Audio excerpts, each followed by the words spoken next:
One of the things that my dad always said was, you never want to stand between someone and lunch and someone in happy hour. So I will make this brief. Thank you to Route 50 for inviting us to participate in this event. In 2013, Adobe faced a digital transformation crisis that I'm not sure many of you are aware of.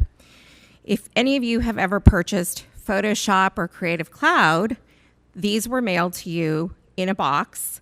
You often took the CDs out and you installed them on your computer, your desktop. Well, we had huge customer satisfaction issues. We had supply chain issues, and when I say supply chain, often the CDs would arrive late, or they were lost, or they were damaged. And so we had very low customer satisfaction ratings, around the 28 to 32%. So we decided to make a huge shift and provide these services online. Today, we range in customer satisfaction from 92 to 96%, depending on which product. Most of our desktop products can now be purchased online, and this has led to a $4 billion business. How does this matter to government, and how can we take what we've learned as a company that's publicly traded and take some of those lessons into government? What I'd like to talk to you about is really two customers locally that are undergoing digital transformation that we are working with. One is the city of Sacramento, who came to us and said, we're responsible for putting out information on all of these channels. We have phone, we have web, we have social media. We still do paper content flyers. We have TV channels that stream our council meetings. And now we have all these tools to manage all these channels to get information out to citizens. How can you help us taking what you've learned from the private sector to the public sector? So one of the ways we encouraged them to start was to really just do email messaging.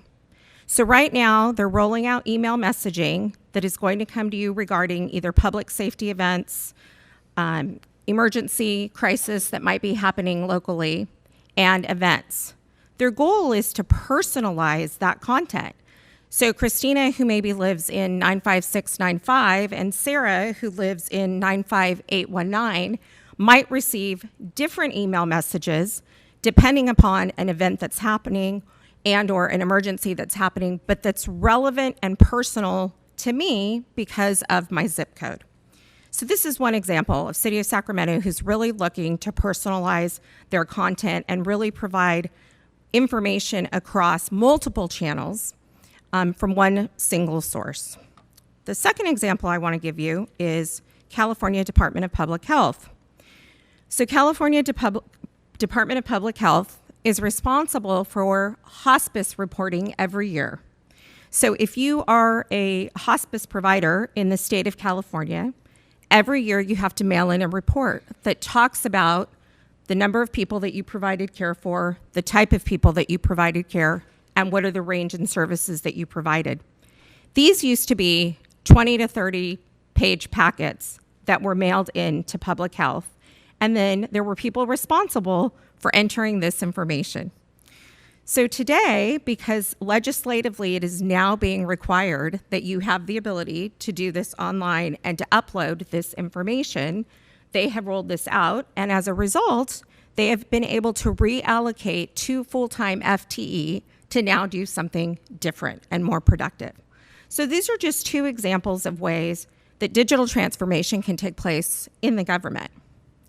The last thing I'd like to leave you with is a little story about my 15-and-a-half-year-old son, who is a soccer player. And he recently came home and he said, Mom, our soccer field that is closed the month of July because it gets watered and prepared for the fall season, he said, isn't being watered. Who owns or who has the responsibility to water the park? And I said, well, that's the city of Corona.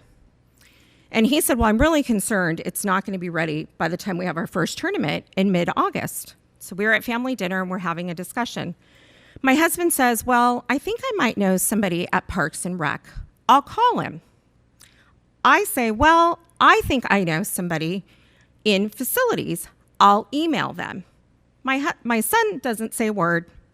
We part. 2 hours later, my son comes downstairs and says, I sent a tweet to the city of Corona, and council member Wes Speak responded to me on Twitter and said that he would look into the field and see what he could do about it. I, who had sent the email, got a reply 24 hours later.